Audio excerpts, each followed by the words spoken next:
ఆశాజ్యోతి మన అన్న పెద్దన్న మంత్రివర్యులు పొంగులేటి శ్రీనివాసరెడ్డి గారికి, అలాగే 4వ తారీఖు రోజు ఎంపీగా అఖండ మెజార్టీని అందుకోబోతున్నటువంటి పెద్దలు రఘురామరెడ్డి గారికి, అలాగే మాజీ ఎమ్మెల్సీ బాలస్వామి లక్ష్మీనారాయణ గారికి, అలాగే డిసిసిబి చైర్మన్ ఎక్స్ విజయబాబన్న గారికి, రాయల నాగేశ్వర్ గారికి, ఎమ్మెల్సీ పాలేర్స్ ఇన్ఛార్జ్ రఘునాథ్ యాదవ్ గారికి, డిసిసిబి డైరెక్టర్ తుల్లూరి బ్రహ్మయ్య గారికి, కాంగ్రెస్ జిల్లా అధ్యక్షులు దుర్గాప్రసాద్ గారికి, సిపిఐ జిల్లా అధ్యక్షులు రామ్మూర్తి నాయక్ గారికి, కాంగ్రెస్ సీనియర్ నాయకులు స్వర్ణకుమార్ గారికి, జెడ్పీటీసీలు, ఎంపీటీసీలు, ఎంపీపీలు, ఇక్కడికి విచ్చేసినటువంటి సర్పంచులు, కాంగ్రెస్ పార్టీ కార్యకర్తలు, పట్టభద్రులు, అలాగే మీడియా మిత్రులందరికీ పేరు పేరున నమస్కారం తెలియజేస్తా ఉన్నాం. సోదరులారా, పట్టభద్రుల ఎమ్మెల్సీ ఉప ఎన్నిక ఈ నెల 27 తారీఖు రోజు జరగబోతా ఉంది. మీరందరూ కూడా పెద్ద ఎత్తున ఈ ఎన్నికల్లో పాల్గొని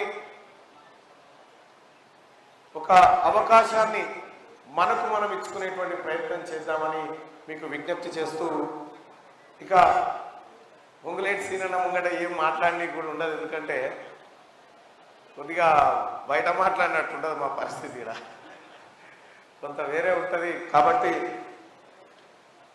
కొన్ని కంట్రోల్లో ఉండాల్సినటువంటి పరిస్థితి ఉంటుంది. కాబట్టి సోదరులారా, 1-2 విషయాలు మాత్రం మీకు వివరించే ప్రయత్నం చేస్తా.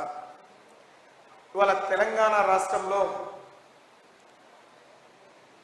కేసీఆర్ ఆయన పరివారం 10 ఏళ్ల పరిపాలన విముక్తి కావడం కోసం పొంగులేటి సీనన్న ఏ విధంగానైతే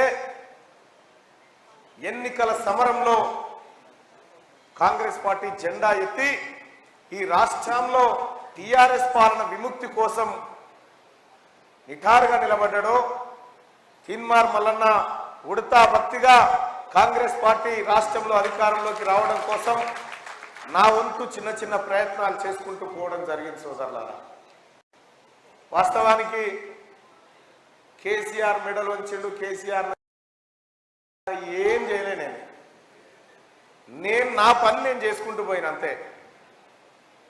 కాకపోతే ఏం జరిగిందంటే కొన్ని విషయాలు మాత్రం బాధాకరమైనటువంటి విషయాలు. సోదరులారా, నాకు కూడా నా కుటుంబం లెక్క, అందరి కుటుంబాల లెక్కనే నా కుటుంబం కూడా ఉండాలనుకున్నా.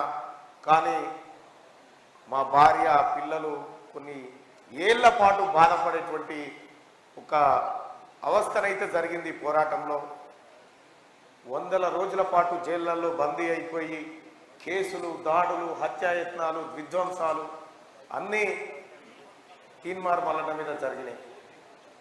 ఏది జరిగినా తీన్మార్ మల్లన్న మీద చిన్న వెంట్రుక వాలినా మా అన్న పొంగులేటి సీనన్న వెన్ను తట్టి నిలబడ్డాడు, నాకు అండగా నిలబడ్డాడు ప్రతిసారి.